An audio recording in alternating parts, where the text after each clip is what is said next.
വീരകഥയിൽ ശരിക്കും ഞാൻ അസിസ്റ്റന്റ് എന്ന് പറയാൻ പറ്റില്ല, ഒരു അപ്രന്റീസ് ആയിരുന്നു. ഒരു രഞ്ജിത്തിന്റെ നിർബന്ധം കൊണ്ടാണ് സത്യം പറഞ്ഞാൽ. രഞ്ജിത്ത് എന്ന് പറയുന്ന ഒരാളില്ലെങ്കിൽ ഞാൻ ചിലപ്പോൾ ഡയറക്ടർ ആവില്ലായിരുന്നു. ഞാനിപ്പോൾ ഒരു സിനിമ ചെയ്യുമ്പോൾ ഇന്ന തരത്തിലുള്ള സിനിമ ചെയ്യണം എന്ന് ആലോചിച്ചിട്ടല്ല സിനിമ ചെയ്യുന്നത്.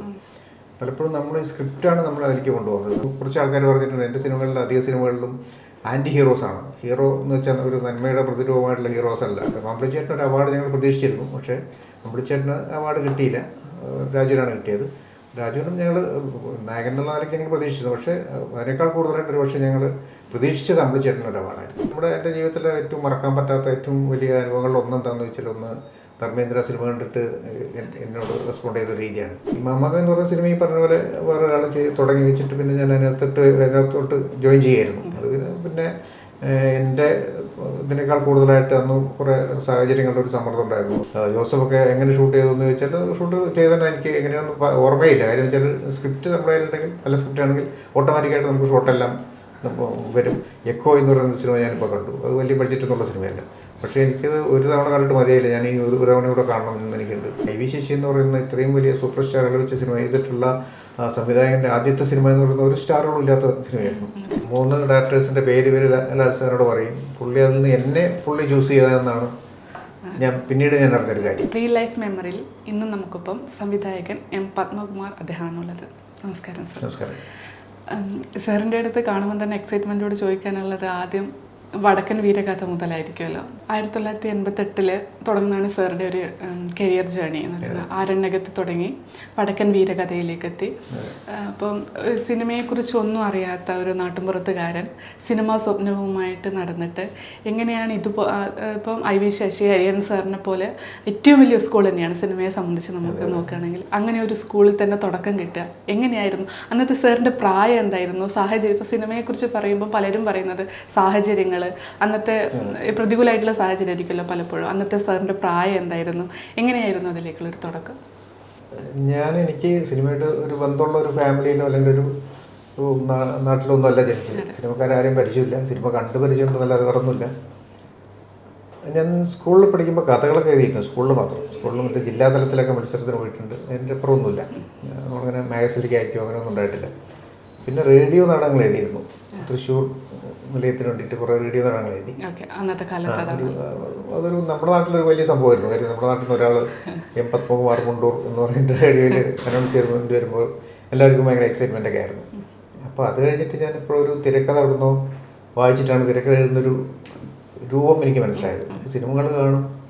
അപ്പോൾ എനിക്ക് ആഗ്രഹം ഒരു എഴുത്തുകാരനാവാൻ ആയിരുന്നു, ഒരു തിരക്കഥാകൃത്താവുക എന്നുള്ളതായിരുന്നു. തിരക്കഥ എഴുതുന്നൊരു പാറ്റേൺ അങ്ങനെയാണെന്ന് മനസ്സിലാക്കി ഞാനൊരു തിരക്കഥ എഴുതി. അന്നെനിക്ക് തിരക്കഥ കംപ്ലീറ്റ് ചെയ്തില്ല. ബാല്യം എന്ന് പറഞ്ഞിട്ടൊരു കുട്ടികളുടെ ബേസിലൊരു സിനിമയുടെ തിരക്കഥ എഴുതി. അപ്പം ഞാനിങ്ങനെ പല മാഗസിനുകളൊക്കെ വായിച്ചിട്ടുണ്ട്. ഡോക്ടർ ബാലകൃഷ്ണൻ എന്ന് പറഞ്ഞിട്ട് ചെന്നൈയിലുള്ള, അന്ന് മദ്രാസാണ്, ഡോക്ടർ ബാലകൃഷ്ണനാണ് ഈ സത്യനന്ദിക്കാട്, പി ചന്ദ്രകുമാർ അവരെയൊക്കെ സിനിമയിലേക്ക് കൊണ്ടുവന്നത്. ഹരിഹരൻ സാറിൻ്റെ ആദ്യത്തെ സിനിമ പ്രൊഡ്യൂസ് ചെയ്ത പുള്ളിയാണ്. അങ്ങനെയൊക്കെ ഞാൻ കേട്ടിട്ടുണ്ട്. പുള്ളി ഇങ്ങനെ പുതിയ ആൾക്കാരെ പ്രോത്സാഹിപ്പിക്കുന്നതിൽ വളരെ താല്പര്യമുള്ള ഒരാളാണെന്ന് കേട്ടിട്ടുണ്ട്. അങ്ങനെ വീട്ടിൽ പറഞ്ഞതൊന്നും സമ്മതിക്കുന്ന കാര്യമല്ല. അപ്പോൾ അതുകൊണ്ട് രണ്ടും കൽപ്പിച്ചിട്ട് വീട്ടിൽ നിന്ന് ഞാൻ എൻ്റെ ഒരു കൂട്ടുകാരനെ കാണാൻ പോകുമെന്ന് പറഞ്ഞിട്ട് ഞാൻ ചെന്നൈക്ക് വണ്ടി കയറി പോയതാണ്. വണ്ടി കയറി പോയി ചെന്നൈയിൽ ഇറങ്ങി. ചെന്നൈയിൽ എനിക്ക് ആരെയും പരിചയമുള്ള ആൾക്കാരൊന്നും പരിചയമുള്ള 1-2 ആൾക്കാരുണ്ട്. അവർ ചില അഡ്രസ്സൊക്കെ ഉണ്ട്, പക്ഷേ ആരെയും ഞാൻ കോൺടാക്ട് ചെയ്തിട്ടൊന്നുമില്ല. ഞാൻ നേരെ റെയിൽവേ സ്റ്റേഷൻ തന്നെ കുളിച്ച് ഡ്രസ്സൊക്കെ മാറി ഞാൻ നേരെ ബസ് പിടിച്ച് ഈ അഡ്രസ്സുള്ള ഡോക്ടറെ വീട്ടിൽ പോയി. ഡോക്ടർ പ്രൊഡ്യൂസറാണ്, തിരക്കഥാകൃത്താണ്, നിർമ്മാതാവാണ്. എങ്കിൽ പോലും പുള്ളി ഒരു തിരക്കുള്ള ഡോക്ടർ കൂടെയാണ്. പുള്ളിയുടെ ക്ലിനിക്കിലാണ് ഞാൻ പോയത്. നല്ല തിരക്കുണ്ട്. അപ്പോൾ ഞാൻ പേഷ്യൻ്റ് അല്ലല്ലോ, ഞാൻ പുള്ളിയെ പേഴ്സണലായിട്ട് കാണാൻ വേണ്ടി വന്നതാണ്. അപ്പോൾ ഈ പേഷ്യൻസൊക്കെ പോകുന്നവരെ ഞാൻ വെയിറ്റ് ചെയ്ത് ഒരു ഉച്ചയ്ക്ക് എനിക്ക് തോന്നുന്നൊരു 12 മണിക്കാണ് പുള്ളി കാണാൻ പറ്റിയത്. കണ്ടു. ഞാനിങ്ങനെ കാര്യം പറഞ്ഞു, ഞാൻ തിരക്കഥ എഴുതിയിട്ടുണ്ട്, അത് സാറിനൊന്ന് കാണിക്കാൻ വേണ്ടി വന്നതെന്ന് പറഞ്ഞു. അപ്പോൾ തിരക്കഥ ഒന്ന് നോക്കട്ടെ എന്നോ. തിരക്കഥ എഴുതിയൊരു ബുക്കിലാണ് ഞാൻ എഴുതിയത്. അപ്പോൾ അത് കൊടുത്ത പുള്ളി എന്നോട് പറഞ്ഞു, ഞാനത് വായിക്കാം, ഒരു 2 ആഴ്ച കഴിഞ്ഞിട്ട് വരും, ഞാൻ വായിക്കാമെന്ന് പറഞ്ഞു. അപ്പോൾ എൻ്റെ ഒരു ധാരണ എന്ന് പറഞ്ഞാൽ ഞാൻ പോയ ഉടനെ പുള്ളി ഇത് വായിക്കുന്നു, എന്നിട്ട് എന്നെ സിനിമയിൽ എല്ലാവരെയും പരിചയപ്പെടുത്തുന്നു, എന്നിട്ട് അങ്ങനെ എൻ്റെ ഒരു മാസം കൊണ്ടോ 2 മാസം കൊണ്ടോ ഞാനൊരു സിനിമയിൽ തിരക്കഥാകൃത്താവുന്നതൊക്കെയാണ് എൻ്റെ ഒരു ധാരണ ഉണ്ടായിരുന്നത്. അപ്പോൾ പോയിട്ട് 2 ആഴ്ച കഴിഞ്ഞിട്ട് വരാൻ പറഞ്ഞപ്പോൾ ഞാൻ സ്റ്റണ്ടായിപ്പോയി. എന്ത് ചെയ്യണമെന്ന് അറിയാത്തൊരവസ്ഥയിലായിപ്പോയി. പിന്നെ അവിടെ നിന്ന് ഇറങ്ങി ഒരു ബസ് പിടിച്ച് എൻ്റെ ഒരു കൂട്ടുകാരൻ്റെ അഡ്രസ്സ് തപ്പി പിടിച്ച് അവിടെ പോയി അവരുടെ കൂടെ, കൂട്ടുകാരൻ്റെ ഒരു ഫ്രണ്ടിൻ്റെ കൂടെ താമസിച്ചു. പിന്നെ 2 ആഴ്ച അങ്ങനെയൊക്കെ കറങ്ങി തിരിച്ചിട്ട് പിന്നെ 2 ആഴ്ച കഴിഞ്ഞ് പുള്ളിയുടെ അടുത്ത് പോയി. പുള്ളിയുടെ അടുത്ത് പോയപ്പോൾ പുള്ളി എന്നോട് പറഞ്ഞു, ഞാനത് വായിച്ചു, തിരക്കട്ടില്ല, കുഴപ്പമൊന്നുമില്ല, പക്ഷെ ഒരു കാര്യം ചെയ്ത് ഇപ്പം പകുതി എഴുതിയിട്ടുള്ളൂ, ബാക്കി പകുതി കൂടെ കംപ്ലീറ്റ് ചെയ്ത് തരാൻ പറഞ്ഞു. അങ്ങനെ ഞാൻ പോയി ഇതുപോലെ തന്നെ പല ആൾക്കാരെ കൂടെ പോയി താമസിച്ചത് കംപ്ലീറ്റ് ആക്കി അത് തിരിച്ചു കൊണ്ട് കൊടുത്തു.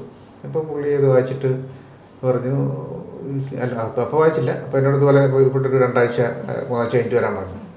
പിന്നെ ഞാൻ മദ്രാസിൽ ആ സമയത്ത് ജീവിച്ചു പോകണമല്ലോ, നമ്മൾ ചെറിയൊരു പൈസയും കൊണ്ടാണ് പോയത്. പിന്നെ അവിടെ ചെറിയ ചെറിയ പല ജോലികളും ചെയ്തു. ഇടയ്ക്ക് പുള്ളിയെ കാണാൻ വേണ്ടി പോകും, ഇപ്പോൾ വായിച്ച് കഴിഞ്ഞിട്ടില്ല കുറച്ചും കൂടെ വായിക്കുമെന്ന് പറയും. അങ്ങനെ കുറച്ച് 5-6 മാസം അങ്ങനെ കഴിഞ്ഞപ്പോഴാണ് പുള്ളി വായിച്ച് കഴിഞ്ഞിട്ട് പുള്ളി എന്നോട് പറഞ്ഞു, തിരക്കഥയൊക്കെ കൊള്ളാം, കുഴപ്പമൊന്നുമില്ല, പക്ഷേ നീ തിരക്കഥ നിർത്തല, നീ സംവിധാനം പഠിക്കണം, സംവിധാനം പഠിക്കും. ഞാൻ ഹരിഹരൻ ഡയറക്ടർ ഞാൻ പരിചയപ്പെടുത്തരാം, എൻ്റെ അടുത്ത് പോയിട്ട് സംസാരിക്കാൻ ഞാൻ കത്ത് തരാമെന്ന് പറഞ്ഞു. പുള്ളി ഹരിഹരൻ സാറിൻ്റെ ഒരു കത്ത് തന്നിട്ട് ചെന്നൈ തന്നെ ഹരിഹരൻ സാറിൻ്റെ വീട്ടിൽ പോയി കത്ത് കൊടുത്തു. അപ്പോൾ ഹരിഹരൻ സാർ പറഞ്ഞു, ഞാനൊരു സിനിമ തുടങ്ങുന്നുണ്ട്, പിന്നെ ഞാൻ പുതിയ ആൾക്കാരൊന്നും അങ്ങനെ പരിചയമില്ലാത്ത ആൾക്കാരൊന്നും വെക്കാറില്ല, പക്ഷേ ഇത് ഡോക്ടർ പറഞ്ഞപ്പോൾ എനിക്കൊന്നും പറയാൻ പറ്റില്ല, അതുകൊണ്ട് ഞാൻ ആ സമയത്ത് വന്നാൽ മതി എന്ന് പറഞ്ഞിട്ട് ഇടയ്ക്ക് കോൺടാക്ട് ചെയ്താൽ മതി എന്ന് പറഞ്ഞിട്ട് പിന്നെ പറഞ്ഞു. അങ്ങനെ ഞാൻ മദ്രാസിൽ കറങ്ങി തിരിച്ച് പുള്ളിയുടെ ആരണ്യകം തുടങ്ങുന്ന സമയത്ത് അങ്ങനെയാണ് ഞാൻ ആദ്യമായിട്ട് സിനിമയിൽ അസിസ്റ്റന്റ് ഡയറക്ടർ ആവുന്നത്. അന്ന് എനിക്ക് ഈ അസിസ്റ്റന്റ് ഡയറക്ഷൻ എന്താണെന്നോ ഡയറക്ഷൻ പഠിക്കേണ്ടത് എങ്ങനെയാണെന്നോ അതിനെപ്പറ്റിയൊന്നും യാതൊരു ധാരണ ഉണ്ടായിരുന്നില്ല. ഡോക്ടർ പക്ഷേ എൻ്റെ അടുത്ത് നീ അസിസ്റ്റന്റ് ഡയറക്ടർ ഉള്ളതിന് വരെ നീ ഒരു പ്രൊഡക്ഷൻ മാനേജറായിരിക്കും എന്ന് പറഞ്ഞാൽ ചിലപ്പോൾ ഞാൻ ആ വഴിക്ക് പോയിരുന്നു. അതാണ് ഡോക്ടർ ബാലകൃഷ്ണൻ എന്ന് പറയുന്ന ഒരു വ്യക്തി ഇല്ലായിരുന്നെങ്കിൽ ഞാൻ സിനിമയിൽ ഒരിക്കലും എത്തിപ്പെടില്ലായിരുന്നു. എനിക്കൊരു എത്തിപ്പെടാനുള്ള ഒരു അവസരം വേറെ ഡോക്ടർ അല്ലാതെ മറ്റൊരു വഴി എനിക്കില്ലായിരുന്നു. എല്ലാവർക്കും സിനിമയിലേക്ക് വരുമ്പോൾ ഒരുപാട് കഷ്ടപ്പാടിൻ്റെ കഥ ഉണ്ടാവും. പക്ഷെ സാർ ഇപ്പോൾ പറഞ്ഞിരിക്കുന്ന സാറിൻ്റെ കഥ ശരിക്കും ഒരു ഇൻസ്പയറിംഗ് ആണ്. ഒരു കഴിവറിഞ്ഞ് തിരിച്ചറിഞ്ഞിട്ട് പോവുക എന്നുള്ളത്. പൊതുവെ എല്ലാവരും നടനാവണം എന്നൊക്കെയുള്ള ആഗ്രഹത്തോടെയാണ് പോവുക. തിരക്കഥ, അതായത് തൻ്റെ കഴിവ് തിരിച്ചറിഞ്ഞിട്ടാണ് സാർ സിനിമയിലേക്ക് എത്തിയത്. അപ്പോൾ അതിലേക്ക് നോക്കിക്കഴിഞ്ഞാൽ അടുത്തത് വരുന്നത് ഒരു വടക്കൻ വീരഗാഥയാണ്. ഒരു വടക്കൻ വീരഗാഥയിലേക്ക് നോക്കുമ്പോൾ നമ്മളിപ്പോഴും അത്ഭുതത്തോടെ നോക്കുകയാണ് അതിൻ്റെ മേക്കിംഗ്. അപ്പം മേക്കിങ്ങിൽ കൂടെ ഉണ്ടായിരുന്നിട്ടുള്ള ഒരാളാണ് സാർ. ഇപ്പം ടെക്നിക്കലി നമ്മൾ അത്രക്ക് പോലും അന്നത്തെ കാലത്ത് റിച്ച് അല്ല. ടെക്നിക്കലി നമുക്ക് ഒരുപാട് വെല്ലുവിളികളുണ്ടാവും. അതും അത്രയും വലിയ സ്റ്റാർ കാസ്റ്റൊക്കെ വരുമ്പോൾ പലതരത്തിലുള്ള വെല്ലുവിളി ഉണ്ടാവും. സുരക്ഷയുടെ കാര്യമായിക്കോട്ടെ, കണ്ടിന്യൂറ്റിയുടെ കാര്യമൊക്കെ. ഇതൊക്കെ എങ്ങനെയായിരുന്നു നോട്ട് ചെയ്തത് ഒരു അസിസ്റ്റന്റ് ഡയറക്ടർ എന്നുള്ളത്? വടക്കൻ വീരഗാഥയിൽ ശരിക്കും ഞാൻ അസിസ്റ്റന്റ് എന്ന് പറയാൻ പറ്റില്ല, ഒരു അപ്രന്റീസ് ആയിരുന്നു. ഇത്രയും വലിയൊരു സിനിമയിൽ അന്ന് പാരണി എന്ന സിനിമ ചെയ്യുമ്പോൾ ഞങ്ങളൊരു 4 പേരേ ഉണ്ടായിരുന്നുള്ളൂ. അത് ശ്രീകുട്ടനായിരുന്നു അസോസിയേറ്റ്, പിന്നെ ഉണ്ണിനാരായണൻ, അനിൽ, ഞങ്ങൾ 4 പേര്. അപ്പോൾ എനിക്ക് കുറച്ചുകൂടെ വർക്ക് സ്വാതന്ത്ര്യമുണ്ട്, വർക്ക് ചെയ്യാനുള്ള അവസരങ്ങളുണ്ട്. മറ്റേ വടക്കൻ വീരഗാഥ വരുമ്പോൾ കുറേ കൂടെ വലിയ സിനിമയാണ്, വലിയ ഫ്രെയിമാണ്. അപ്പോൾ അതിനകത്ത് 8-10 പേരുണ്ടായിരുന്നു അസിസ്റ്റൻസ് ആയിട്ട്. അപ്പോൾ ഏറ്റവും താഴെയുള്ള ആളാണ് ഞാൻ. എനിക്ക് ക്ലാപ്പ് കൊടുക്കാന്നല്ലാതെ വേറെ പ്രത്യേകിച്ച് ജോലികൾക്ക് നമ്മൾ കണ്ടുപഠിക്കുകയാണ്. അപ്പോൾ കണ്ടിന്യൂറ്റി നോക്കാന്നൊക്കെ പറഞ്ഞാൽ എനിക്ക് വേറെ ആൾക്കാരുണ്ട്. അന്നൊക്കെ കണ്ടിന്യൂറ്റി നോക്കി ഇതിൽ നോട്ട്ബുക്കിൽ എഴുതി വയ്ക്കുക, ഈ ഡ്രസ്സിൻ്റെയൊക്കെ പാറ്റേൺ ഒരു പീസ് കട്ട് ചെയ്തിട്ട് അതിനകത്ത് സ്റ്റാപ്പിൾ ചെയ്ത് വെക്കുക, അങ്ങനെയൊക്കെയാണ് കണ്ടിന്യൂറ്റി നോക്കുന്നത്. ഇന്നത്തെ പോലെ മൊബൈൽ ഫോണിലോ അല്ലെങ്കിൽ മറ്റേതെങ്കിലും രീതിയിൽ ക്യാമറയിലോ മറ്റേ ഫോട്ടോ എടുത്ത് വെക്കാനോ ഒന്നുള്ള സൗകര്യങ്ങളൊന്നും ഇല്ലല്ലോ. പക്ഷേ അതിന് ശേഷം വടക്കൻ വീരഗാഥ എന്ന് പറയുന്ന ഒരു എക്സ്പീരിയൻസാണ്. ഞാൻ ഈ ലാസ്റ്റ് അസിസ്റ്റൻ്റ് ആണെങ്കിൽ പോലും നമ്മൾ കണ്ടു പഠിച്ച ഒരുപാട് കാര്യങ്ങളുണ്ട്. അന്ന് ഈ CG കമ്പ്യൂട്ടർ ഗ്രാഫിക്സ് ഒന്നുമില്ല. അതിനകത്ത് പല സീക്വൻസുകളും എങ്ങനെയാണ് ഷൂട്ട് ചെയ്യുന്നത് കണ്ടിട്ട് നമ്മൾ അന്തമിട്ട് പോയിട്ടുണ്ട്. അതെങ്ങനെയാണ് ഷൂട്ട് ചെയ്യുന്നതെന്ന് അത് തീർച്ചയായിട്ടും ഹരിഹരൻ സാർ എന്ന് പറയുന്ന ഒരു ലെജൻഡിൻ്റെ കൂടെ വർക്ക് ചെയ്യാൻ പറ്റിയതുകൊണ്ടും എൻ്റെ കൂടെ വർക്ക് ചെയ്ത മറ്റാളുകൾ അന്നിപ്പോൾ ശ്രീകുട്ടൻ അസോസിയേറ്റ്, ഇപ്പോൾ ശ്രീകുട്ടൻ, മോഹൻദാസ് എന്ന് പറയുന്നത് ബാക്കി എല്ലാവരും, അനിൽ, ഉണ്ണിനാരായണൻ, എല്ലാവരും നമ്മളെ അങ്ങനെ അത്രയും സപ്പോർട്ട് ചെയ്ത് നമുക്ക് പഠിക്കാനുള്ള അവസരങ്ങൾ തന്നുകൊണ്ടാണ് നമുക്ക് പഠിക്കാൻ പറ്റിയത്. ശരിക്കും സിനിമ നല്ല മാജിക് കണ്ടുകൊണ്ടിരിക്കുകയല്ലോ, നമ്മൾ കാണുന്നതല്ലല്ലോ സ്ക്രീനിലേക്ക് എത്തുന്നത്. അതൊരു തിരിച്ചറിവ്. ഇപ്പോൾ സിനിമ ആയിട്ട് യാതൊരു ബന്ധമില്ലാത്ത ഒരാൾക്ക് അതൊരു അത്ഭുതം തന്നെയായിരിക്കും ആ ഒരു സമയത്ത്. അപ്പോൾ അത് കഴിഞ്ഞിട്ട് വരുന്നതാണെങ്കിലും ഐ വി ശശി സാറിനെ പോലത്തെ വേറൊരു ലെജൻഡ്, അതായത് ഏത് ജോണർ ഓഫ് സിനിമ എടുക്കാനും ഒരു ധൈര്യമുണ്ട് ഐ വി ശശി സാറിൻ്റെ സംവിധാനത്തിലും അവർ പറയുന്ന ടോപ്പിക്കിലാണെങ്കിലും. അതിൽ നിന്ന് എന്താണ് പഠിച്ചത്? ഐ വി ശശി സാറിനൊപ്പമുള്ള ഓർമ്മകളൊക്കെ എങ്ങനെയായിരുന്നു? ഞാൻ ഹരിഹരൻ സാറിൻ്റെ കൂടെ വർക്ക് ചെയ്തു, ശശിയേട്ടൻ്റെ കൂടെ വർക്ക് ചെയ്തു, ജോഷ് സാറിൻ്റെ കൂടെ ഒരു സിനിമ വർക്ക് ചെയ്തു, ഷാജി കൈലാസിൻ്റെ കൂടെ, രഞ്ജിത്ത്, ഓരോ പുത്രൻ വലിയ ഡയറക്ടേഴ്സിൻ്റെ കൂടെ വർക്ക് ചെയ്തിട്ടുണ്ട്. ഷാജുൻ കാര്യൻ്റെ കൂടെ വർക്ക് ചെയ്തു. ഇവർക്ക് എല്ലാവർക്കും ഓരോ വർക്കിംഗ് പാറ്റേൺ ഉണ്ട്. നമുക്ക് പഠിക്കാനുള്ള ഒരുപാട് കാര്യങ്ങൾ, ഒരാളിൽ നിന്ന് എല്ലാ കാര്യങ്ങളും പഠിക്കുന്നതിനേക്കാൾ പല ആൾക്കാരും പല രീതിയിലാണ് സിനിമയെ അപ്രോച്ച് ചെയ്യുന്നത്. ഇപ്പോൾ ഹരിഹരൻ സാറിൻ്റെ സെറ്റ് എന്ന് പറഞ്ഞാൽ ഹരിഹരൻ സാർ ഒരു സിനിമയിൽ ക്യാപ്റ്റനാണ്. എങ്ങനെയാണ് സിനിമയിൽ ഡയറക്ടറാണ്, സിനിമയിൽ ക്യാപ്റ്റൻ. എല്ലാ സിനിമയിലും അങ്ങനെ തന്നെയാണ്. പക്ഷേ ഹരിഹരൻ സാറിൻ്റെ സിനിമയുടെ ഒരു സ്റ്റൈൽ വേറെയാണ്. കാര്യം പുള്ളി വന്നു കഴിഞ്ഞ് സെറ്റ് വന്നു കഴിഞ്ഞപ്പോൾ സെറ്റ് മുഴുവൻ സൈലൻ്റാണ്. ഇപ്പോൾ വടക്കൻ വീരഗാഥ എന്ന് പറയുന്ന ഒരു 500-600 ആൾക്കാർ നിന്നുള്ള ഒരു സെറ്റാണെങ്കിൽ പോലും ഹരിഹരൻ സാർ കാറിൽ വന്നിറങ്ങി കഴിഞ്ഞാൽ അതുവരെ കണ്ട സെറ്റേ അല്ല, ഫുൾ സൈലൻ്റാവും. അത്രയും സ്ട്രിക്റ്റ് ആയിട്ടൊരു ഡിസിപ്ലിൻ പുള്ളി കീപ്പ് ചെയ്തിട്ടുണ്ടായിരുന്നു. അപ്പോൾ ഹരിഹരൻ സാറിൻ്റെ അടുത്ത് അങ്ങനെയാണെങ്കിൽ ശശിയേട്ടൻ എന്ന് പറഞ്ഞാൽ ശശി എന്ന് പറയുന്ന ഡയറക്ടർ ഞാൻ വർക്ക് ചെയ്യുന്ന സമയത്താണ് എനിക്ക് തോന്നുന്നത് അന്ന് പുള്ളി 90 സിനിമ ചെയ്ത് നിൽക്കുന്ന സമയമാണ്. പക്ഷേ ഓരോ സിനിമയും പുള്ളി അപ്രോച്ച് ചെയ്യുന്നത് ആദ്യത്തെ സിനിമ ചെയ്യാൻ പോകുന്ന ഒരു ഡയറക്ടറെ പോലെയാണ്. പുള്ളിയാണ് രാവിലെ നേരത്തെ എണീക്കുക, ആദ്യം എന്തേക്കൊന്നും ആദ്യം സെറ്റിലേക്ക് റെഡിയാവുന്ന പുള്ളിയാണ്. ഒരു സെറ്റിൽ എല്ലാ കാര്യങ്ങളും ഇപ്പോൾ നമ്മളിപ്പോൾ സാധാരണ അസിസ്റ്റൻറ്റ് ഡയറക്ടേഴ്സിനെ കുറേ കാര്യങ്ങൾ ഏൽപ്പിച്ച് കഴിഞ്ഞാൽ ഞാൻ ഡയറക്റ്റ് ചെയ്യണമെങ്കിൽ പോലും എനിക്ക് എൻ്റെ ഫ്രെയിം നോക്കിയാൽ മതി, എൻ്റെ ഡയറക്ഷൻ ഷോർട്ട് ഡിവൈഡ് ചെയ്താൽ മതി, ബാക്കി കാര്യങ്ങൾ അവർ നോക്കുന്നതാണ്. ശശിയേട്ടൻ അങ്ങനെയല്ല, ശശിയേട്ടൻ എല്ലാ കാര്യങ്ങളും പുള്ളി തന്നെ ഇൻവോൾവ് ചെയ്യും. അപ്പോൾ നമുക്ക് നമ്മൾ വിശ്വാസമില്ലാത്തതുകൊണ്ടല്ല, പക്ഷെ പുള്ളി ഒരു ഭാഗത്ത് ഇങ്ങനെ ഇരുന്ന് ജോലി ചെയ്യുന്ന ഒരാളല്ല. പുള്ളി ഞാൻ ഇരുന്ന് ജോലി ചെയ്യാൻ പറ്റില്ല. ഇത്രയും എന്താ പറയുക വർക്കോളിക്കായിട്ടുള്ള ഒരാളെ ഞാൻ സിനിമയിൽ വേറൊരു ഡയറക്ടർ ഞാൻ കണ്ടിട്ടില്ല. ഇപ്പം അതുമായിട്ട് ബന്ധപ്പെട്ട് നീലഗിരി സെറ്റിലോ 6-ാം തമ്പനൻ സെറ്റിലോ എന്തെങ്കിലും മറക്കാൻ പറ്റാത്ത എന്തെങ്കിലും ഓർമ്മകൾ എന്തെങ്കിലും ഉണ്ടോ സാർ? അങ്ങനെ വെച്ചാൽ കുറേ കാര്യങ്ങളുണ്ട്. നമ്മൾ മറക്കാൻ പറ്റാത്ത ഒരുപാട് നമ്മളത് എല്ലാത്തിലും ഉണ്ടാവില്ല. ഇപ്പോൾ നമ്മൾ ആരണ്യം മുതൽ ഞാനവിടെ ഈ വയനാട്ടിലെ ആ തണുപ്പ് നവംബർ ഡിസംബറിലാണ് ഷൂട്ട് ചെയ്യുന്നത് വയനാട്ടിൽ. ആ സമയത്തുള്ള ഷൂട്ടിംഗ് അനുഭവങ്ങൾ തൊട്ടിട്ട് നമ്മൾ ഇന്നത്തെ കാലം വരെ എല്ലാം ഒരുപാട് ഓർമ്മകളുണ്ട്. ഇപ്പോൾ ഒന്ന് പർട്ടിക്കുലറായിട്ട് ഒന്ന് എടുത്തു പറയാനല്ല, അല്ലാത്ത ഒത്തിരി ഓർമ്മകളാണല്ലോ നമ്മളെ മുമ്പോട്ട് കൊണ്ടുപോകുന്നത്. ഇത്രയും പ്രഗത്ഭരായിട്ടുള്ള, നമ്മൾ മലയാള സിനിമ നോക്കിക്കഴിഞ്ഞാൽ ഇത്രയും പ്രഗത്ഭരായിട്ടുള്ള സംവിധായകരോടൊപ്പമാണ് തുടക്കം കുറിച്ചത്. ഒരു 15 വർഷത്തോളം ഈ പഠനം നീണ്ടുപോയി.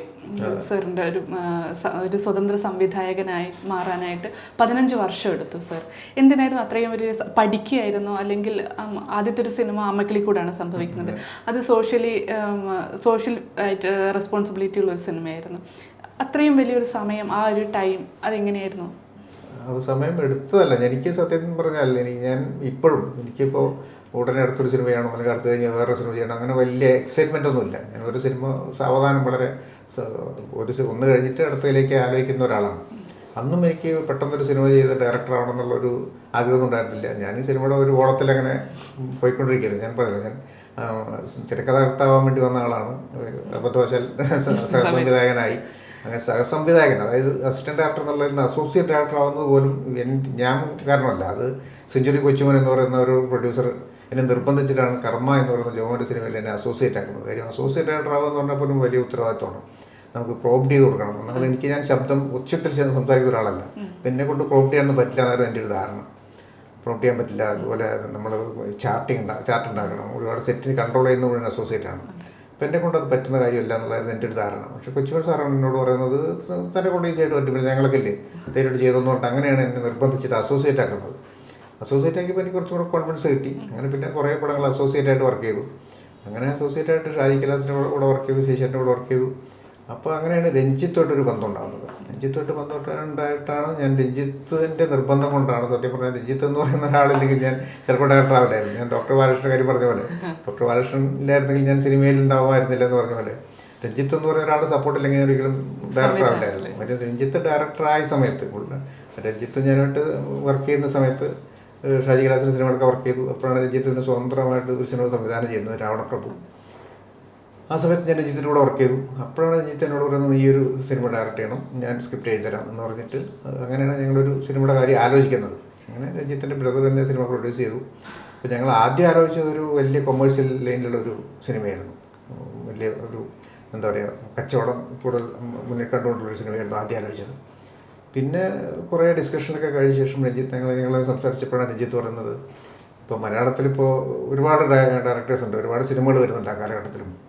അപ്പോൾ ഒരു പുതിയൊരു ഡയറക്ടർ മലയാള സിനിമയ്ക്ക് ഇപ്പോൾ ആവശ്യമില്ല. അപ്പോൾ പുതിയൊരു ഡയറക്ടർ വരുമ്പോൾ എന്തെങ്കിലും പുതിയതായിട്ട് കൊണ്ടുവരാൻ പറ്റണം, അല്ലെങ്കിൽ അയാൾക്ക് ഈ സൊസൈറ്റിക്ക് എന്തെങ്കിലും ഒരു മെസ്സേജ് കൊടുക്കാൻ പറ്റണം. അങ്ങനത്തെ ഒരു സിനിമയെ നമ്മൾ ചെയ്യാവുള്ളൂ എന്ന് പറഞ്ഞിട്ട് അങ്ങനെ അത്തരത്തിൽ എന്ത് സിനിമ ചെയ്യാൻ പറ്റുമെന്ന് ആലോചിച്ചിട്ടാണ് അവസാനം അമ്മക്കിളിക്കോട് പോലൊരു സിനിമ നമ്മളിങ്ങനെ ഒരു സൊസൈറ്റിയിൽ പാവപ്പെട്ട ഈ അമ്മമാരെ സംരക്ഷിക്കുന്നവർക്ക് വേണ്ടി ഈ ജീവിക്കുന്ന ഒരു ചെറുപ്പക്കാരൻ്റെ കഥ എന്ന് പറഞ്ഞാൽ എന്തെങ്കിലും ഒരു നന്മയുടെ ഒരു സിനിമ എന്നുള്ള ആലോചനയിൽ നിന്നാണ് അമ്മക്കിളിക്കോട് ഉണ്ടാകുന്നത്. ആദ്യമായിട്ട് തിരക്കഥ എഴുതി കൊടുത്തില്ലേ ഡോക്ടർക്ക് ഒരു തിരക്കഥ, അത് സിനിമയായോ?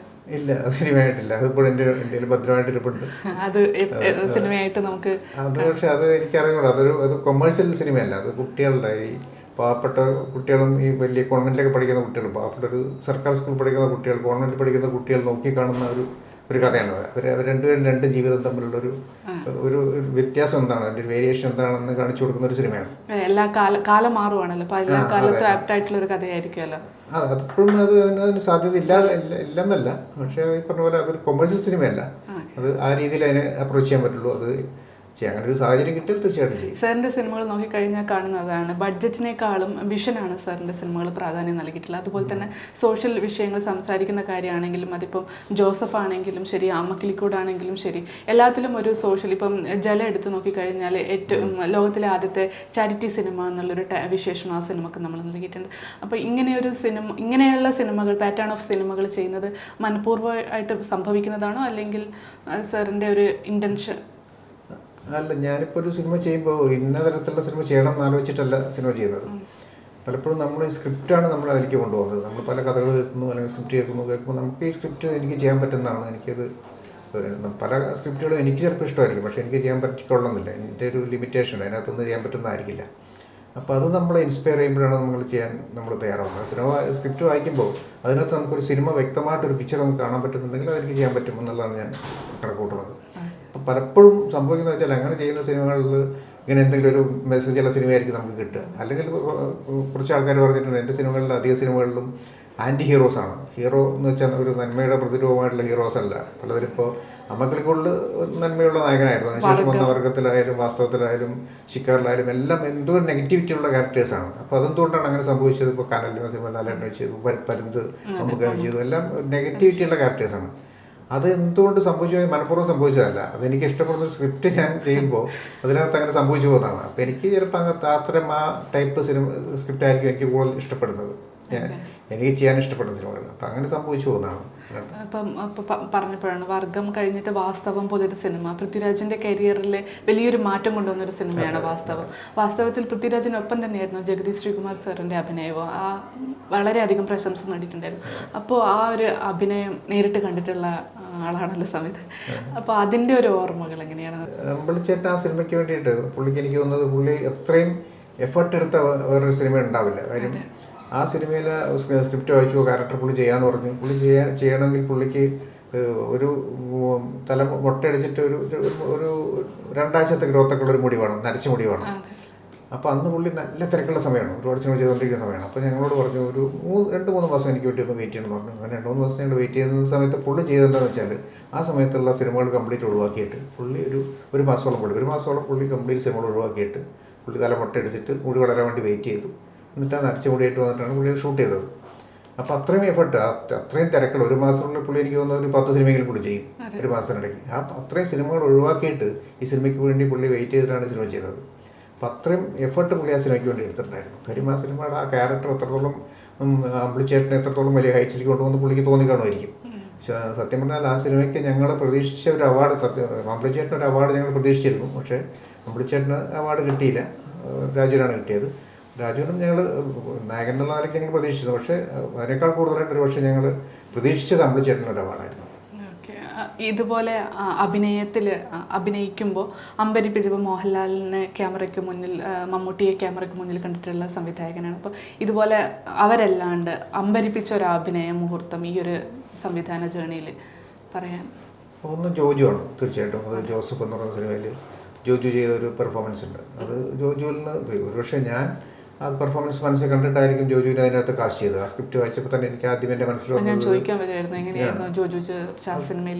ഞാൻ കുറേ സ്ഥലത്ത് ആ സിനിമയെ കുറിച്ച് പറഞ്ഞപ്പോഴൊക്കെ ഞാൻ പറഞ്ഞിട്ടുണ്ട്. ആ സ്ക്രിപ്റ്റ് വായിച്ച സമയത്ത് എനിക്ക് വായിച്ചുകൊണ്ടിരിക്കുമ്പോൾ തന്നെ എൻ്റെ മനസ്സിൽ വന്നത് ഒരു രൂപം ജോജുവിൻ്റെ ആയിരുന്നു. അപ്പോൾ ഞാനും ഷാഹി എൻ്റെ അടുത്ത് സ്ക്രിപ്റ്റ് തന്നു. ഞാനത് കുറേ ദിവസം കഴിഞ്ഞിട്ടാണ് വായിച്ചത്. വായിച്ചു കഴിഞ്ഞുകൊണ്ട് ഞാൻ ഷാഹിനെ വിളിച്ചു. ഷാഹി വന്ന് ഞങ്ങൾ സംസാരിച്ചു കൊണ്ടിരുന്നപ്പോൾ അത് ആര് ചെയ്യും ക്യാരക്ടർ എന്ന് ചോദിച്ചു. അപ്പോൾ ഞാൻ ആദ്യമേ അന്ന് ജോജു ഹീറോ ഒന്നുമല്ല, അപ്പോൾ ജോജുവിൻ്റെ പേര് പറഞ്ഞാൽ എങ്ങനെയാണെന്ന് വെച്ചാൽ ഞാൻ ബിജു മേനോനൊക്കെ ചെയ്യാൻ പറ്റും എന്ന് പറഞ്ഞിട്ട് പിന്നെ ഞാൻ ഷാഹിയോട് പറഞ്ഞു, അല്ല അത് ചെയ്യാൻ പറ്റിയ ഒരാളുണ്ട്, അത് ജോജു ആണ് ശരിക്കും ചെയ്യേണ്ടതെന്ന് പറഞ്ഞു. അപ്പോൾ ഷാഹി പറഞ്ഞു ജോജു സ്ക്രിപ്റ്റ് നേരത്തെ അറിയാവുന്നതാണെന്ന് പറഞ്ഞു. ഞാനപ്പോൾ തന്നെ ജോജുവിനെ വിളിച്ചു. ജോജുവിൻ്റെ അടുത്ത് ഞാൻ ഇങ്ങനെ ഒരു ഹീറോ ആയിട്ട് ചെയ്യാൻ പറ്റുമോ, ഒരു സിനിമ ചെയ്യാൻ പറ്റുമോ എനിക്ക് വേണ്ടിയിട്ട് ചോദിച്ചു. അപ്പോൾ എന്താ സംഭവം എന്ന് ചോദിച്ചു. കഥ എന്താണെന്ന് വെച്ചു. ഞാൻ പോലീസുകാരൻ്റെ റിട്ടയർഡ് പോലീസുകാരൻ്റെ കഥയെന്ന് പറഞ്ഞപ്പോൾ എൻ്റെ അടുത്ത് ചോദിച്ചു, അങ്ങനെ ഷാഹിയുടെ കഥയല്ലേ എന്ന് ചോദിച്ചു. അപ്പോൾ അങ്ങനെ ജോജു ആൾറെഡി ഇത് വായിച്ചതാണ് സ്ക്രിപ്റ്റ്. അപ്പം അങ്ങനെയാണ് ആ സിനിമ ഉണ്ടാകുന്നത്. അപ്പോൾ ആ സിനിമയുടെ ഒരു ഷൂട്ടിങ്ങിലാണ് ജോജു എന്നിട്ട് ഞാൻ മനസ്സിൽ കണ്ടതിനേക്കാൾ എത്രയോ മേലെയായിട്ടാണ് ജോജു പെർഫോം ചെയ്ത സിനിമയ്ക്കകത്ത്. അത് ഈ മമ്മൂട്ടി മോഹൻലാലും അല്ലാതെ തന്നെ ആൾക്കാരെല്ലാം നല്ല, പക്ഷേ ഇപ്പോൾ എന്നെ ഏറ്റവും ത്രസിപ്പിച്ച ഒന്ന് ജോജുവിൻ്റെ പെർഫോമൻസ്. പ്രേക്ഷകരും പ്രതീക്ഷിക്കാത്ത ഒരു മാറ്റമായിരുന്നു ജോജു ജോർജിന്റെ ആ ഒരു സിനിമയിലുള്ളത്. വലിയൊരു മാറ്റം കൊണ്ടുവന്നു ആ സിനിമയ്ക്ക് ശേഷം എം പത്മകുമാർ എന്ന സംവിധായകന്റെയും കരിയറിൽ ഇപ്പോഴത്തെ ഒരു ജനറേഷന് സാറിനെ കൂടുതൽ മനസ്സിലാക്കാൻ കഴിഞ്ഞത്, അല്ലെങ്കിൽ ഇത്രയും വലിയ കുറേ സിനിമകൾക്ക് പിന്നാമ്പുറത്ത് സാർ പ്രവർത്തിച്ചിട്ടുണ്ടായിരുന്നല്ലോ പലരും അന്വേഷിച്ചത് ഈ സിനിമയ്ക്ക് ശേഷമായിരുന്നു. അങ്ങനെ എന്തെങ്കിലും മാറ്റം കരിയറിൽ സാറിന് അനുഭവപ്പെട്ടിട്ടുണ്ടായിരുന്നു? കരിയറിൽ എനിക്ക് പ്രത്യേകിച്ച് മാറ്റങ്ങളെന്ന് വെച്ചാൽ നല്ല പറഞ്ഞ പോലെ ജോസഫ് കഴിഞ്ഞിട്ട് ഒരുപാട് നല്ല അപ്രിസിയേഷൻ കിട്ടി, ഒരുപാട് പേര് വിളിച്ചത് നല്ല നോൺ മലയാളികളും ഈ സിനിമയെ കുറിച്ച് ഒരുപാട് അത് തീർച്ചയായിട്ടും ഉണ്ട്. എന്താ വെച്ചാൽ ഇപ്പോൾ ഞാൻ തമിഴ് ചെയ്തു, പക്ഷെ തമിഴിൽ പറഞ്ഞ പോലെ മലയാളത്തിൽ പോലെ ഒരു വലിയതായിട്ട് അങ്ങനെ വർക്കൗട്ടായില്ല തമിഴിൽ. ഞാനൊരു ഹിന്ദി ഷൂട്ട് ചെയ്തു, റിലീസായിട്ടില്ല, ഷൂട്ട് കഴിഞ്ഞു. സണ്ണി ഡിയോളാണ് എനിക്ക് ജോജിൻ്റെ റോൾ ചെയ്തത്. അപ്പോൾ അതിൽ തന്നെ ഞാൻ ഇപ്പോൾ ധർമ്മേന്ദ്ര മരിച്ചപ്പോൾ ഞാൻ ഫേസ്ബുക്ക് പോസ്റ്റ് ഇട്ടിട്ടുണ്ടായിരുന്നു. അതിൽ ഞാൻ പറഞ്ഞിട്ടുണ്ടായിരുന്നു എന്ന് വെച്ചാൽ എൻ്റെ ജീവിതത്തിലെ ഏറ്റവും മറക്കാൻ പറ്റാത്ത ഏറ്റവും വലിയ അനുഭവങ്ങളിൽ ഒന്നെന്താണെന്ന് വെച്ചാൽ, ഒന്ന് ധർമ്മേന്ദ്ര സിനിമ കണ്ടിട്ട് എന്നോട് റെസ്പോണ്ട് ചെയ്ത രീതിയാണ്. പുള്ളി സിനിമ കണ്ട് പുള്ളിയുടെ വീട്ടിൽ മണാലി എന്ന് പറഞ്ഞ സ്ഥലത്തുള്ള പുള്ളിയുടെ വലിയ വീട്ടിലാണ്, ഫാം ഹൗസിലാണ് ഞങ്ങൾ പോയത്. പോയി പുള്ളി ഫാമിലിയൊക്കെ സിനിമ കണ്ടു, ഞങ്ങൾ പുറത്ത് സംസാരിച്ചിരിക്കുന്നതിന് ഞങ്ങൾ പുള്ളിയെ കാണാൻ വേണ്ടി അകത്തേക്ക് പോയപ്പോൾ ആ ഹോളിനകത്ത് ധരംജീന ഇവരൊക്കെ വിളിക്കുക, ധരംജി അവിടെ ഇരിക്കുന്നുണ്ട്. അപ്പോൾ ഞങ്ങളെല്ലാവരും കൂടെ, ഞാൻ പ്രൊഡ്യൂസർ, ഞങ്ങൾ ബാക്കി എല്ലാവരും കൂടെ അകത്തേക്ക് കയറി ചെല്ലുമ്പോൾ ഇവരൊക്കെ മുമ്പിൽ ഞാൻ പുറകിലാണ് ചെല്ലുന്നത്. അപ്പോൾ പുള്ളി അവിടെ ഇരുന്നുകൊണ്ട് എല്ലാവരും ഇരിക്കുമെന്ന് പറയുന്നുണ്ട്. അപ്പോൾ ഞാൻ ഉള്ളിൽ കയറിയപ്പോൾ പുള്ളി എഴുന്നേറ്റ് നിന്നിട്ട് ഞാൻ അടുത്ത് പോയപ്പോൾ എന്നെ ചേർത്ത് പിടിച്ചിട്ട് പുള്ളി എന്തൊക്കെയോ പറഞ്ഞു. എനിക്ക് സത്യമായി പുള്ളിയെ ചേർത്ത് പിടിച്ചപ്പോൾ തന്നെ എൻ്റെ റിലേ പോയി. പിന്നെ എനിക്ക് ഞാൻ പെട്ടെന്ന് ഇമോഷണൽ ആവുന്ന ഒരാളാണ്. എനിക്കിപ്പോൾ എൻ്റെ സിനിമ റിലീസായിട്ട് തിയേറ്ററിൽ ആൾക്കാരൊക്കെ കൈയടിക്കുന്നതുകൊണ്ടാൽ തന്നെ ഞാൻ ഇമോഷണലായി പോകും. ഇവർ സംസാരിക്കാൻ തന്നെ പറ്റില്ല. അപ്പോൾ അങ്ങനത്തെ ഇപ്പോഴും ഒരു സിനിമ കാണുമ്പോൾ ഞാൻ ഭയങ്കര ഇമോഷണലായി പോകും. അപ്പോൾ ആ സമയത്ത് ഞാൻ ഭയങ്കര ഇമോഷണലായി പോയി. അപ്പോൾ അതൊരു മറക്കാനാവാത്ത അനുഭവമാണ്. പുള്ളി ആ സിനിമയെ പറ്റി പിന്നെ ഒരുപാട് കാര്യങ്ങൾ ചോദിച്ചു. പുള്ളി ഇരുന്ന് അവിടെ ഞങ്ങൾ ഒരുപാട് കുറേ നേരം സംസാരിച്ചു. അന്ന് ഇപ്പോഴാണ് ഒരു 4 വർഷം മുമ്പാണ്. അന്നും പുള്ളിക്ക് നല്ല സുഖമില്ലെന്ന് വെച്ചാൽ പ്രായത്തിൻ്റെ പ്രശ്നങ്ങളുണ്ട്.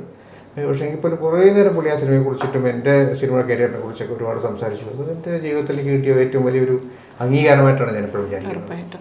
ഇപ്പോൾ ഏതൊരു സിനിമക്കും അതിൻ്റെ ഡെസ്റ്റിനേഷൻ ഉണ്ടെന്നാണ് പറയുന്നത്. ഇപ്പോൾ സാറിൻ്റെ ഒരു കരിയർ നോക്കിക്കഴിഞ്ഞു കഴിഞ്ഞാൽ ഇപ്പം ഷിക്കാർ എന്ന് പറയുന്ന സിനിമ ആദ്യം ലാൽ ജോസ് സംവിധാനം ചെയ്യാനിരുന്നതാണെന്ന് കേട്ടിട്ടുണ്ട്. അപ്പോൾ അതുപോലെ തന്നെയായിരുന്നു മാമാങ്കം എന്ന് പറയുന്ന സിനിമയും സാറിലേക്ക് എത്തിയത്. അങ്ങനെയുള്ള സിനിമകൾ കയ്യിലെത്തുന്നത്, അല്ലെങ്കിൽ ആ ഒരു ഡെസ്റ്റിനേഷനെ കുറിച്ച് സാറിന് എന്താ പറയാനുള്ളത്? സിനിമയുടെ ഡെസ്റ്റിനേഷൻ, അതിൻ്റെ പിന്നിലെ ബാക്ക് സ്റ്റോറി. ഷിക്കാർ ശരിക്കും എനിക്ക് പിന്നീടാണ്, ഞാൻ കമ്മിറ്റ് ചെയ്ത ശേഷമാണ് ഞാൻ അറിയുന്നത്.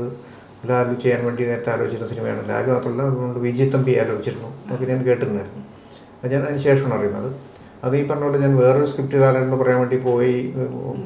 അല്ല, പുള്ളിക്ക് ഇഷ്ടപ്പെട്ട ഒരു സ്ക്രിപ്റ്റ് ഞാൻ വായിച്ചിട്ട് എനിക്കത് സിനിമയാക്കുന്നതായിട്ട് വലിയ താല്പര്യം തോന്നിയില്ല. അത് പറയാൻ വേണ്ടിയിട്ട്, അതെനിക്ക് ഇഷ്ടപ്പെട്ടില്ല എന്ന് പറയാൻ വേണ്ടി പുള്ളിയെടുത്ത് കാണാൻ വേണ്ടി പോയ സമയത്താണ് സുരേഷ് ബാബു ഉണ്ടായിരുന്നു. അപ്പോഴാണ് സുരേഷ് ബാബുമായിട്ട് സംസാരിക്കുന്നത്, ഈ കഥയെക്കുറിച്ച് പറയുന്നത്. ഞാൻ ലാലേട്ടനോട് ഇങ്ങനെ ഒരു കഥയുണ്ട്, ലാലേട്ടൻ അറിയാവുന്ന കഥയാണ്, അപ്പോൾ അത് ചെയ്താലെന്ന് ചോദിച്ചു. പ്രൊഡ്യൂസർക്ക് ഓക്കെ ആണെങ്കിൽ ചെയ്യാമെന്ന് പറഞ്ഞു. അങ്ങനെ പ്രൊഡ്യൂസറായിട്ട് സംസാരിച്ചിട്ടാണ് ഷിക്കാർ എന്ന് പറയുന്ന സിനിമ ഉണ്ടാകുന്നത്. അപ്പോൾ അതിന് ശേഷമാണ് ഞാൻ അറിയുന്നത്. അങ്ങനെ ലൊക്കേഷൻ കാണാൻ വേണ്ടി പോയിരുന്നു. ലൊക്കേഷൻ കാണാൻ വേണ്ടി ഓരോ ചെയ്തിട്ടുണ്ടായിരുന്നു ആ സിനിമയ്ക്ക് വേണ്ടിയിട്ട്. അതങ്ങനെ ഒരു കാര്യം ഉണ്ടായി. ഈ മാമാങ്കം എന്ന് പറയുന്ന സിനിമ ഈ പറഞ്ഞ പോലെ വേറെ ഒരാൾ തുടങ്ങി വെച്ചിട്ട് പിന്നെ ഞാൻ അതിനകത്തോട്ട് ജോയിൻ ചെയ്യായിരുന്നു. അത് പിന്നെ എൻ്റെ ഇതിനേക്കാൾ കൂടുതലായിട്ട് അന്ന് കുറേ സാഹചര്യങ്ങളുടെ ഒരു സമ്മർദ്ദം ഉണ്ടായിരുന്നു, അസോസിയേഷൻ്റെ ഇഷ്യൂസ് ഉണ്ടായിരുന്നു. അതെല്ലാം കൂടെ ചേർന്നിട്ടാണ് ഞാൻ അതിലോട്ട് വരുന്നത്. അങ്ങനെ ഓരോ സിനിമയ്ക്കും അങ്ങനെ സംഭവിച്ചു പോയതാണ്. അല്ലാതെ ഞാൻ അതിനകത്ത് ഒന്നും പ്ലാൻഡ് ആയിരുന്നില്ല ഈ പറഞ്ഞ കാര്യങ്ങളൊന്നും തന്നെ.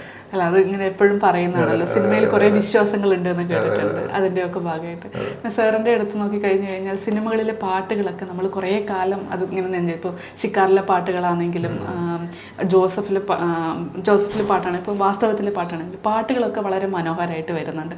അതെങ്ങനെ സംവിധായകൻ്റെ അതിലുള്ള ഒരു അത് ഈ സ്ക്രിപ്റ്റാണല്ലോ പാട്ടുകൾ ഡിമാൻഡ് ചെയ്യുന്നത്. അപ്പോൾ നമ്മൾ തീർച്ചയായിട്ടും പാട്ട് വേണം എന്നുള്ളത്. അത് ഞാനും സ്ക്രിപ്റ്റ് റൈറ്ററാണ്. ഞാൻ ഏറ്റവും സിനിമയിൽ ഞാൻ ഏറ്റവും അധികം ബഹുമാനിക്കുന്ന ഒരാൾ എന്ന് പറഞ്ഞാൽ എൻ്റെ സ്ക്രിപ്റ്റ് റൈറ്ററാണ്. കാര്യം സ്ക്രിപ്റ്റില്ലാതെ ഒരു നല്ല സിനിമ ഉണ്ടാവില്ല. സ്ക്രിപ്റ്റാണ് നമ്മളെപ്പോഴും നമ്മളെ ഡ്രൈവ് ചെയ്യുന്നത്. നല്ല സ്ക്രിപ്റ്റ് ആണെങ്കിൽ നമുക്ക് ഷൂട്ട് ചെയ്യാൻ ഒരു ബുദ്ധിമുട്ടുണ്ടാവില്ല. ജോസഫൊക്കെ എങ്ങനെ ഷൂട്ട് ചെയ്തതെന്ന് ചോദിച്ചാൽ ഷൂട്ട് ചെയ്താൽ എനിക്ക് എങ്ങനെയൊന്നും ഓർമ്മയില്ല. കാര്യം വെച്ചാൽ സ്ക്രിപ്റ്റ് നമ്മുടെ കയ്യിലുണ്ടെങ്കിൽ, നല്ല സ്ക്രിപ്റ്റ് ആണെങ്കിൽ ഓട്ടോമാറ്റിക്കായിട്ട് നമുക്ക് ഷോട്ടെല്ലാം വരും. നമുക്കൊന്നും കൺഫ്യൂഷൻ ഉണ്ടാവില്ല തീരെ.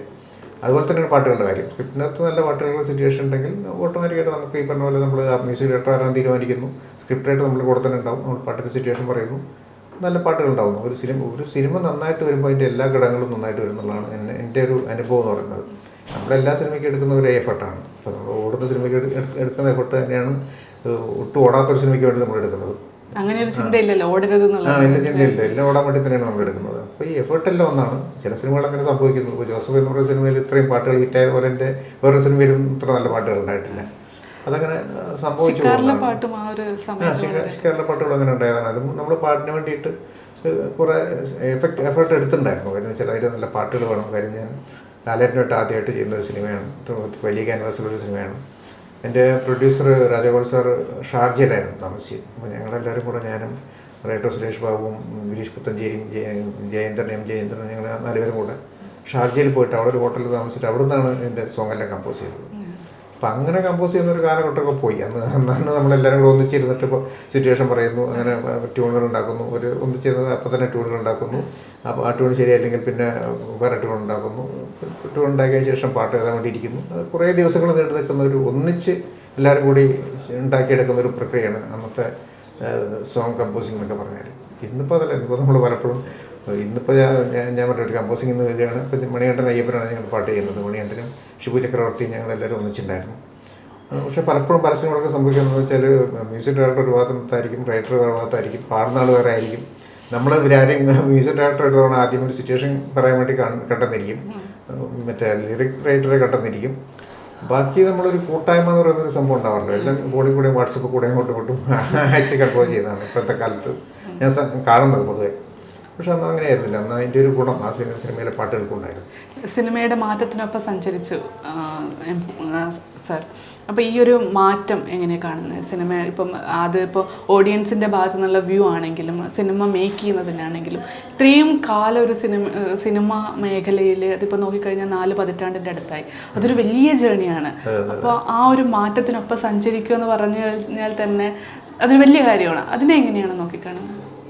മാറ്റം എല്ലാ രീതിയിലും ഉണ്ടായിട്ടുണ്ട്. അതായത് ടെക്നിക്കലി ഭയങ്കരമായിട്ട് മാറി. ആദ്യമൊക്കെ ഞങ്ങൾ സിനിമ ഷൂട്ട് ചെയ്യുന്നത് ഈ പറഞ്ഞ പോലെ കണ്ടിന്യൂ നോക്കാമെന്ന് പറഞ്ഞൊരു വഴിയില്ല.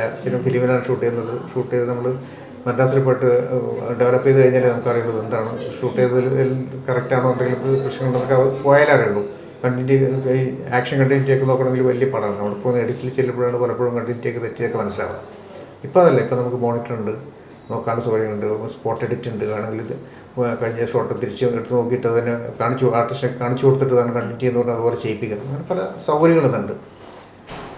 പക്ഷേ സൗകര്യങ്ങൾ കൂടുന്നതോടെ എനിക്ക് തോന്നുന്നു നമ്മുടെ ഈ വ്യക്തിബന്ധങ്ങൾക്ക് ഭയങ്കരമായിട്ടുള്ള ഒരു അകൽച്ച സംഭവിച്ചിട്ടുണ്ട്. പണ്ടൊക്കെ എൻ്റെ ഓർമ്മയിൽ ഞങ്ങൾ മദ്രാസിൽ ഷൂട്ട് ചെയ്യുന്ന സമയത്ത് മദ്രാസിൽ ഉമാ ലോഡ്ജ് എന്ന് പറയുന്ന സ്ഥലത്താണ് ഞങ്ങളൊക്കെ താമസിക്കുക.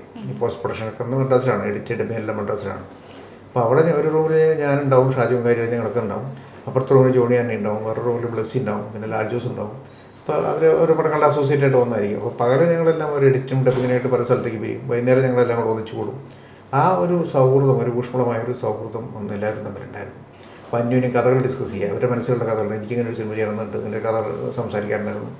ഇന്ന് നമുക്ക് വേറെ ഒരു കഥ പറയാൻ പറയുന്ന സിനിമയിൽ വേറെ കഥ പറയാൻ പേടിയാണ്. ആരും അടിച്ചു മാറ്റി കളിക്കുന്നതെന്നുള്ള പേടി കൊണ്ട് ജീവിക്കുന്ന ആൾക്കാരാണ് ഇന്ന് സിനിമയിലുള്ളത്. അതുപോലെ ഈ കാരവാൻ സംസ്കാരം ഒന്നുമില്ലല്ലോ. അന്നിപ്പോൾ എല്ലാവരും സിനിമ ലൊക്കേഷൻ ഞങ്ങളെല്ലാവരും ഒന്നിച്ചിരുന്ന് ഒട്ടോട്ടിരുന്ന് സംസാരിക്കുന്നു, ഡിസ്കസ് ചെയ്യുന്നു. ഒരു വ്യക്തി ബന്ധങ്ങൾ വളർന്നു വരും. അപ്പം അന്നങ്ങനെ വളർന്നു വരാനൊരു സാഹചര്യമില്ല. ഇന്നത്തെ പുതിയ ജനറേഷൻ എനിക്ക് പല ഡയറക്ടേഴ്സും ടെക്നീഷ്യൻസൊക്കെ ഇവർ പരസ്പരം കാണുന്നുണ്ടോ എന്നൊരു സംശയമാണ്. ഒരു നമ്മൾ സിനിമകൾ കാണുന്നുണ്ടെന്നല്ലാതെ ഒരു സിനിമയുടെ ടെക്നീഷ്യൻസ് മറ്റേ സിനിമയിലെ ടെക്നീഷ്യൻസുമായിട്ട് വല്ല പേഴ്സണലായിട്ടോ ചില ആൾക്കാർ അപൂർവം ബന്ധങ്ങളുണ്ടെന്നല്ലാതെ അല്ലാതെ ഇങ്ങനെ ഒരു കൂട്ടായ്മ എന്ന് പറയുന്നത് ഉണ്ടോ എന്ന കാര്യത്തിൽ എനിക്ക് വളരെ സംശയമുണ്ട്. ആ കൂട്ടായ്മയാണല്ലോ പല സിനിമകളും ആ സമയത്തൊക്കെ വിജയത്തിനും, അതായത് ഒരു സപ്പോർട്ട് എല്ലാ കാലത്തും ഉണ്ടായിരുന്നത്.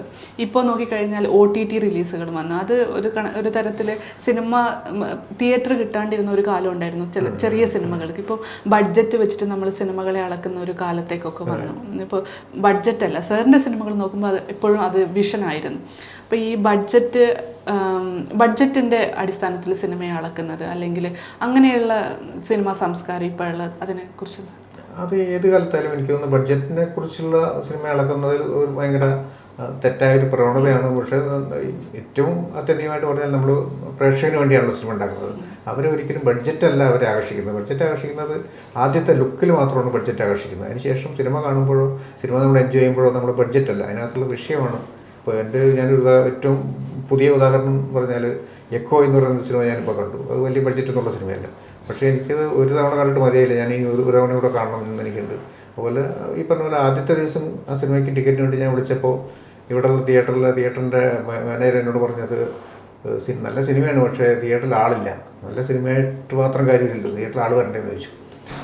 ഞാൻ സിനിമ കാണുന്നത് സെക്കൻഡ് ഡേ ആണ്. സെക്കൻഡ് ഡേക്ക് വേണ്ടിയാണ് ഞാൻ ഫസ്റ്റ് ഡേ ബുക്ക് ചെയ്തത്. സെക്കൻഡ് ഡേ ഞാൻ പോയി സിനിമ കാണുമ്പോൾ തിയേറ്റർ ഫുള്ളാണ്. അന്ന് സെക്കൻഡ് ഡേ ഞാൻ ഈവനിങ് ഷോ കഴിഞ്ഞ് പുറത്തിറങ്ങുമ്പോൾ ഇതേ മാനേജർ എന്നോട് പറഞ്ഞു പിക്ചർ മാറി, അതായത് ഇപ്പോൾ മൊത്തം ഫുള്ളാണ്, അടുത്ത ദിവസങ്ങളിലെ ഷോസും ഫുള്ളാണെന്ന് പറഞ്ഞു. സിനിമ മാറുന്ന അത്ര കുറച്ച് സമയം മതി. അപ്പോൾ അത് ഈ വലിയ ക്യാൻവാസോ വലിയ ആർട്ടിസ്റ്റുകളോ ഒന്നുമല്ല സിനിമ തീരുമാനിക്കുന്നത്. ഇന്നത്തെ കാലത്ത് പ്രത്യേകിച്ചും സിനിമ തീരുമാനിക്കുന്നത് അത് കണ്ടന്റ് മാത്രമാണ്. ഉറപ്പായിട്ടും ഒരു കാലത്ത് നമ്മൾ സ്റ്റാർസ് ആരാണെന്ന് നോക്കിയിട്ട് തിയേറ്ററിൽ കാര്യ സമയം ഉണ്ടായിരുന്നു. അതിൽ നിന്ന് മാറി ഇപ്പം നമ്മൾ എഴുത്തുകാരാരാണ്, സംവിധായകൻ ആരാണ് സംഗീതം നൽകുന്നത് എന്ന് ചിന്തിക്കുന്ന തരത്തിലേക്ക് ഓഡിയൻസ് മാറിയിട്ടുണ്ട്. അത് സിനിമയെ നല്ല രീതിയിൽ ഗുണം ചെയ്തു. തീർച്ചയായിട്ടും. ഇപ്പോൾ ഇന്നത്തെ മാത്രമല്ല, ഞാൻ പറയുന്നത് പഴയ കാലത്ത് പോലും എ വി ശശി എന്ന് പറയുന്ന ഇത്രയും വലിയ സൂപ്പർ സ്റ്റാറുകൾ വെച്ച് സിനിമ ചെയ്തിട്ടുള്ള സംവിധായകൻ്റെ ആദ്യത്തെ സിനിമ എന്ന് പറയുന്ന ഒരു സ്റ്റാറുകളും ഇല്ലാത്ത സിനിമയായിരുന്നു. എന്ന് പറഞ്ഞ പോലെ അന്ന് ഉത്സവമായാലും അവളുടെ രാവുകളായാലും ഒക്കെ പുള്ളി ചെയ്യുന്ന സമയത്ത് ആർട്ടിസ്റ്റുകളെ കണ്ടുകൊണ്ടല്ല പുള്ളി സിനിമ ചെയ്തത്. പിന്നെ കാലക്രമേണ പുള്ളി മലയാളത്തിലെ ഏറ്റവും ടോപ്പ് ഡയറക്ടേഴ്സിൽ ഒരാളായി. അദ്ദേഹത്തിന് ഏത് ആർട്ടിസ്റ്റിനെ ഡേറ്റ് കിട്ടുന്ന ഒരവസ്ഥ വന്നപ്പോൾ പുള്ളി വലിയ ആർട്ടിസ്റ്റുകളെ വെച്ച് സിനിമ ചെയ്തു. പക്ഷെ അപ്പോഴും ആർട്ടിസ്റ്റുകൾ ആരും എന്നുള്ളതല്ല, പുള്ളി കണ്ടന്റിൽ തന്നെയാണ് എപ്പോഴും ശ്രദ്ധിച്ചിരുന്നത്. കണ്ടന്റ് അതാണ് ബേസ്. അതാണ് ബേസ്. ഇനി ഞാനൊരു സെഗ്മെന്റിൽ പോവാണ്. ഞാൻ കുറച്ച് ഫോട്ടോസ് എടുത്ത് വെച്ചിട്ടുണ്ട്. ആ ഫോട്ടോസ് കാണി, ഇപ്പം ഞാൻ ചോദിക്കാത്ത ഏതെങ്കിലും ചോദ്യം, എന്തെങ്കിലും ഓർമ്മകൾ ഈ ഫോട്ടോ കാണുമ്പോൾ സാറിന് ഓർമ്മ വരുവാണെങ്കിൽ ഞങ്ങളായിട്ട് അമ്മക്കിളിക്കൂടെ സെറ്റിൽ. അതെ, അമ്മക്കിളിക്കൂടെ സെറ്റാണ്. ഒരുപാട് നല്ല ഓർമ്മകളുണ്ട്. എന്താണെന്ന് വെച്ചാൽ ഞാൻ ആദ്യമായിട്ട് ഡയറക്റ്റ് ചെയ്യുന്ന സിനിമയാണ്. ഞാൻ അതുവരെ അതിന് മുമ്പ് ഒരുപാട് വലിയ വലിയ സിനിമകളിലൊക്കെ അസോസിയേറ്റായിട്ട് വർക്ക് ചെയ്തിട്ടുണ്ട്. എങ്കിൽ പോലും സ്വന്തമായിട്ട് സിനിമ ചെയ്യുമ്പോഴുള്ള ഒരു ടെൻഷൻ, അത് ആദ്യത്തെ ദിവസം മാത്രമേ ടെൻഷനുള്ളൂ. പക്ഷേ എനിക്ക് അന്ന് ഏറ്റവും ടെൻഷൻ എനിക്ക് ഫസ്റ്റ് ഒരു ഷോട്ട് എടുക്കുന്ന ടെൻഷൻ ഉണ്ടായിരുന്നു. പിന്നെ അങ്ങോട്ട് അത് മാറി. പക്ഷെ പിന്നെ മാറാനുള്ള പ്രധാനപ്പെട്ട കാര്യം എന്ന് വെച്ചാൽ അത് രണ്ടുപേരുമാണ് അതിനകത്ത് ഹീറോ എന്നുള്ളതുകൊണ്ടാണ്. നന്ദൻ എന്ന് പറയുന്ന സിനിമയിൽ ഞങ്ങൾ വെച്ച് വർക്ക് ചെയ്തതാണ്. വെച്ച് വർക്ക് ചെയ്യുന്ന വെച്ചാൽ അതിൻ്റെ ആദ്യത്തെ സിനിമയാണ്, നവിയുടെ രണ്ടാമത്തെ മൂന്നാമത്തെ സിനിമയാണ്.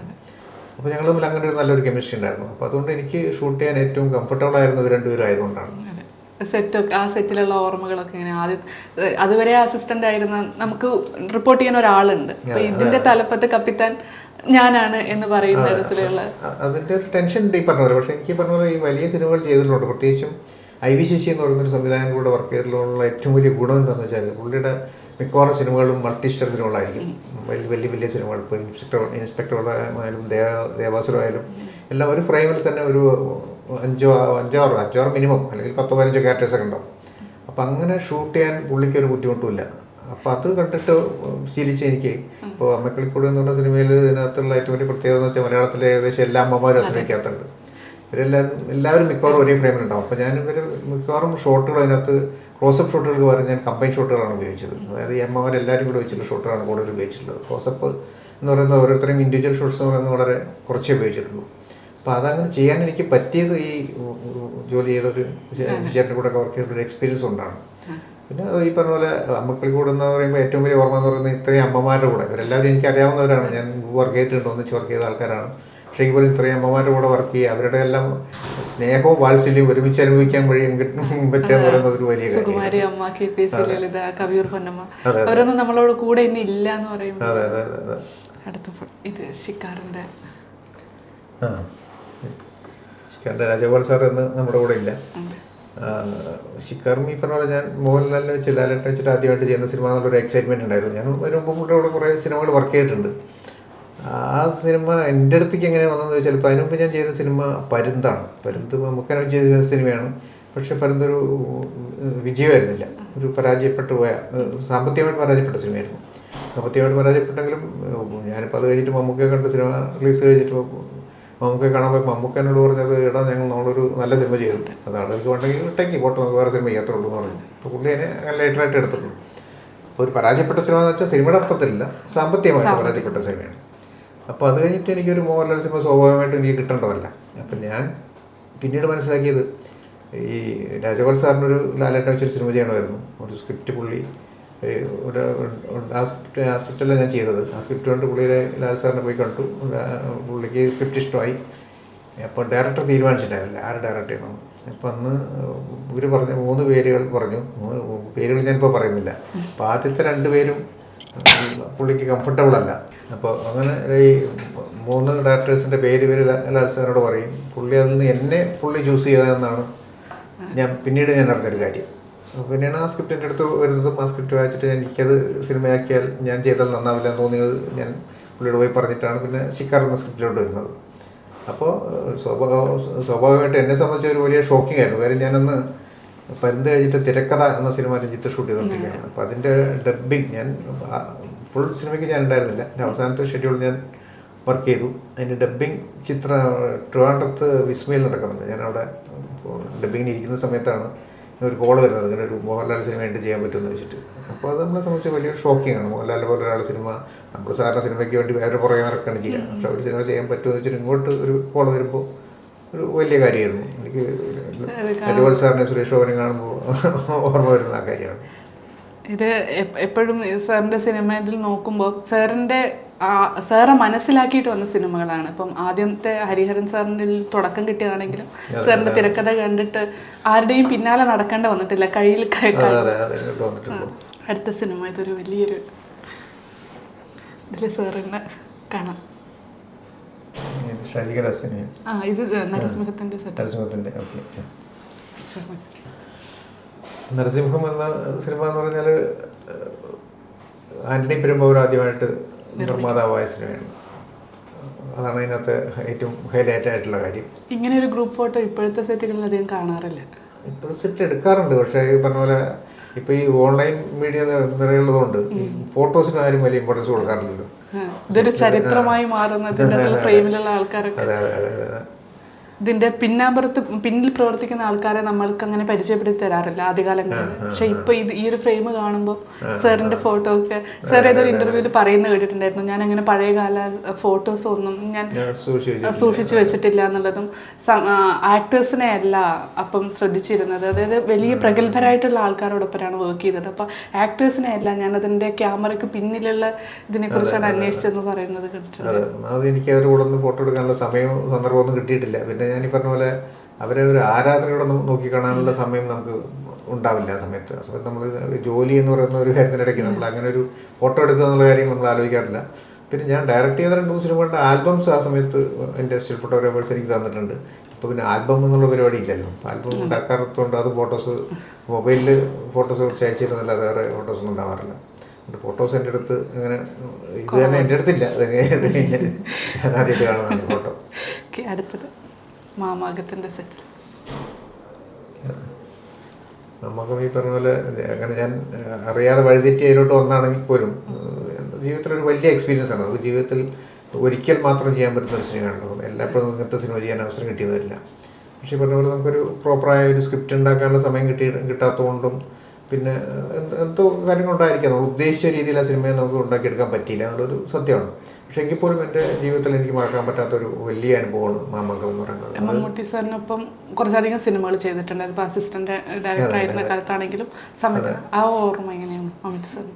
നമുക്ക് എനിക്ക് ആദ്യം ഇൻസ്പെക്ടർ ബൽറാം എന്ന് പറയുന്ന സിനിമയിൽ അതിലാണ് എനിക്ക് വടക്കൻ വീരഗാഥ ഓഫ് കോഴ്സ് ഉണ്ട്. അതിനുശേഷം ഷോളിയമ്പുകളുണ്ട്.